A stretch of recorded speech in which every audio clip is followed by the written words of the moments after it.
What's going on, everybody? Welcome back to another episode of Sports Psych Saturday here at Human Integrated Performance, the first Sports Psych Saturday of 2022. So, Happy New Year to everybody out there.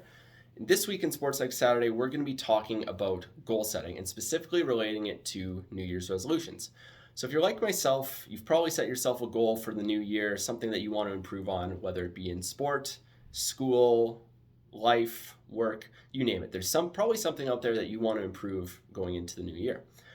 But when it comes to New Year's resolutions, it's unfortunate to say that 80% of our New Year's resolutions actually fail. So 80% of the time when we set a New Year's resolution, it doesn't work out the way we want it to. So why is that? Why are we unable to achieve those goals that we set at the beginning of the year and fall off relatively quickly into the year? Well, there's a lot of different reasons as to why. Chances are that goal that we set could be too broad. Maybe it's too lofty. Maybe we can't really achieve that level. Maybe it's too vague. We don't have any direction to go with it.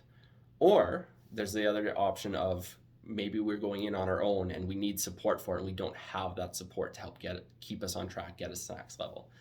And the last option as to why they fail is potentially we're too focused on an outcome. As you know, in the past, we've talked a lot about outcome goals. And if we set an outcome goal, we need to make sure that we have a ways to achieve them and not just solely focusing on that outcome. So how do we fix these New Year's resolutions and make it so we're not part of the 80% that fail and actually make that 80% turn into about 15% that fail? So switching it around. One of the ways that we can start by thinking about goal setting and our New Year's resolutions is to, again, take a smart goal setting approach to it. So we've talked about smart goal setting in the past on Sports Psych Saturday, though that being making sure our goals are specific, measurable, attainable, relevant, and task focused. So if we're setting a goal for the new year in relating it to our sport, we want to make sure we're hitting all of those 5 things. We should be looking at it, and if we say, for example, in this next year, I want to score X number of goals. Well, you need to make sure and look at past performances and see, is this attainable for me? Is this specific enough to my sport? Can I measure it? Is it task relevant? Is it time focused? Am I going to be able to do that? If it's not hitting those criteria, maybe consider rethinking that goal and reworking on it a little bit to allow ourselves a better opportunity to achieve those goals and make sure we're hitting them each and every time.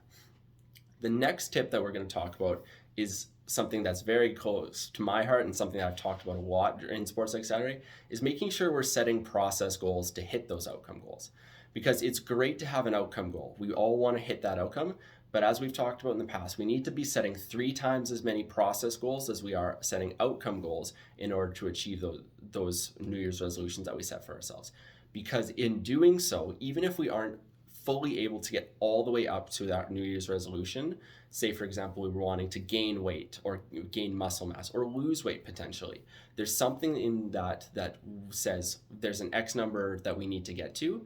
But if we set process goals along the way, even if we fall a little bit short of that outcome goal at the end, we've still hit so many different levels along the way, and we're better suited at the end of the year than we were at the start, and we're not still sitting in the same position as we were on January 1st as we are at December 31st of that following year.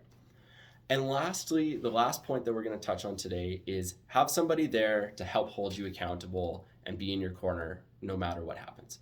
So when it comes to our goals, it's a lot easier to hit them when we have somebody there that's going to help keep ourselves accountable. We talk about a lot about accountability in ourselves as athletes and as people in general, but it's very tough to be accountable to ourselves a lot of the time. So that's something that we need to work on. But having somebody else that we can have and hold ourselves accountable with that person, that's something that's going to be very valuable to helping us achieve those goals. It can be somebody like a friend, a teammate, a coworker, a parent, a sibling, or even somebody like a mental skills consultant or a sports psychologist like we have here at Human Integrated Performance.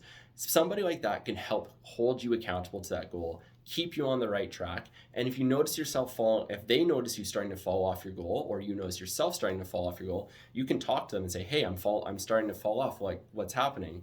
And they can help not only keep you accountable to your goal, but help you get you back on the right track so you're able to achieve that goal for the coming year. So I hope this helps everybody out there with their New Year's resolutions. If you do have a New Year's resolution for yourself in your sport, drop it down in the comments below. I hope 2022 is an excellent year for everybody out there, and we will continue seeing you each and every week here on Sports Psych Saturday. Take care.